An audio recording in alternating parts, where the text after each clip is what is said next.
move really, really fast. They move at about audio frequency, so kind of like a loudspeaker. So it makes sense to drive them using audio equipment. So we use a simple USB sound card to do that.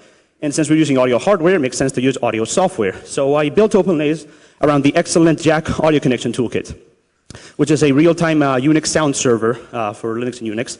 And OpenLays is basically built on top of Jack. And there are two main parts. There's a output processor, which has a little GUI that looks like that. And you can tweak all the laser settings and all that stuff. And then there's a library that you can use to draw graphics on the screen in vector format. It's kind of like OpenGL. And it's called libOL. So you can use this to render lines and do 3D and 2D graphics, as you just saw. And you can basically, write any kind of interactive laser application with it. So since it's all real time, it makes sense to, of course, do video games. That's one of the main reasons. So, but of course, we can do 3D graphics. And we can do games. And okay, so games work really well, but since it's real time and it's using audio, it's actually synced to an audio channel. And so I was doing some demos and some other things. It's a real-time audio visualization. I'm sure you recognize the music.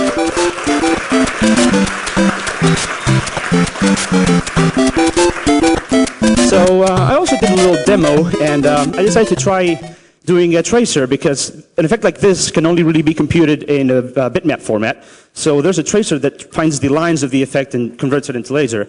And then I thought, well, what happens if I apply this to a video stream, an actual video?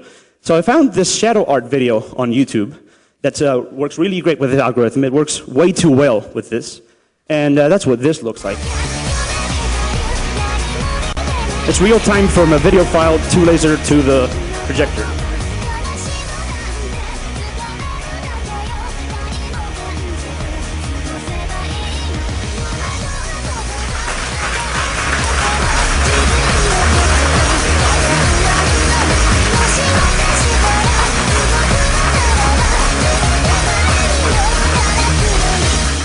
So that's about it. The code is open source. You can grab it at my website at marcansoft.com/openlays.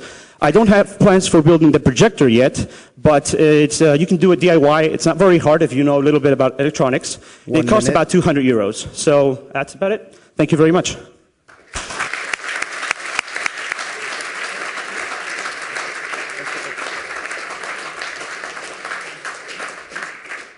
Actually, oh, sorry. Sorry. Yeah, I have just a quick announcement here. Thank you so much for coming here. I was supposed to coordinate a setup with him last night that never happened. He came in right on time. I didn't think this was going to happen over email. Can you give him a huge round of applause for getting set up, ready to go, tested, and with a great huge demo. Thank you so much. And then I believe your colleagues are also going to give another demo based on their talk from last night. Yeah, we're both going to go. So let's see if we can do this thing. Just plug the power. Easiest thing. Pull the plug on the projector. Yeah.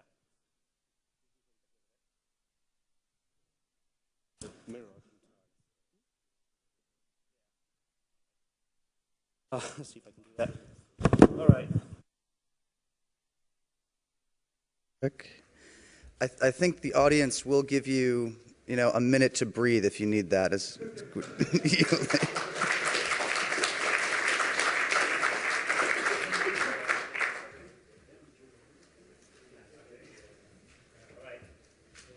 Yeah, check. Okay.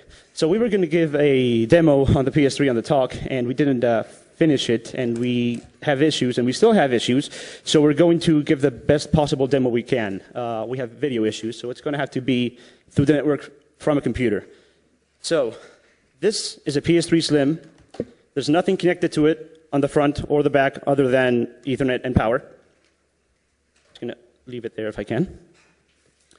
And hopefully this will work.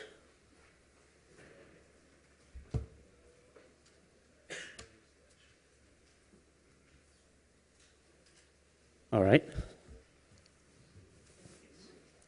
Turn it on. And hopefully, this will boot Linux natively without actually having anything plugged into it. It's flashed on the PS3. Hopefully. It takes us a few seconds. There we go. And Now, let's see if it actually works. Oh, yeah. I'm here. Keep forgetting this keyboard layout. Yeah.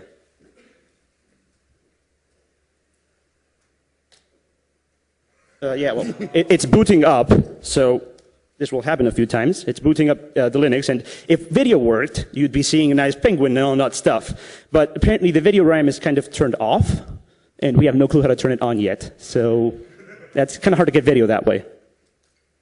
There we go.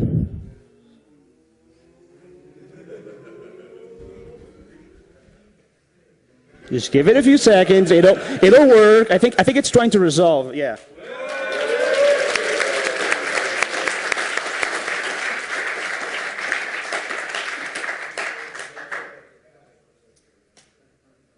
There you go.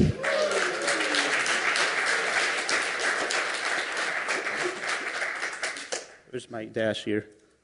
I have no clue what my keyboard is. There you go.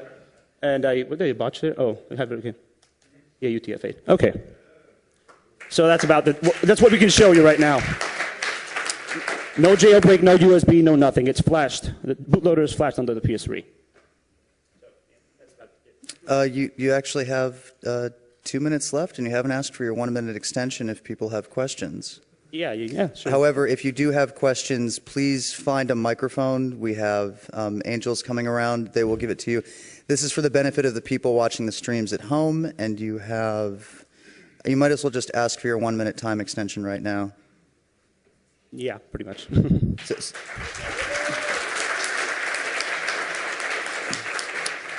Do we have any questions in the audience? One, Mike's coming around. So the question is, do you actually publish how to do that at home? Right now, it's a horrible, terrible hack. So the idea is to clean it up and in the next month or so get it out there. We will publish this. We did this by flashing through hardware because, well, not because it's required, but because it was the only thing we could pull off by this time.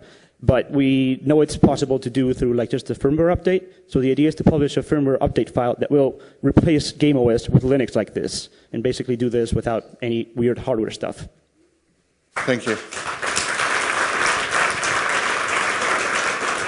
And tools on how to build it and all that. So it will all be public. This is using the exploit that we detailed at our main talk. Any other questions? Please raise your hand so that we can get a microphone to you. I shouldn't have called it an exploit. It's not an exploit. It's an epic fail by Sony. The code on the PS3 is fine. They screwed up in HQ. No, they gave us their private key, basically. So if you watch the talk, they leaked their private key mathematically. So we don't have to exploit anything. We just sign things. Yeah. 1 minute. Oh, I think actually, if there are no more questions, give him a huge round of applause.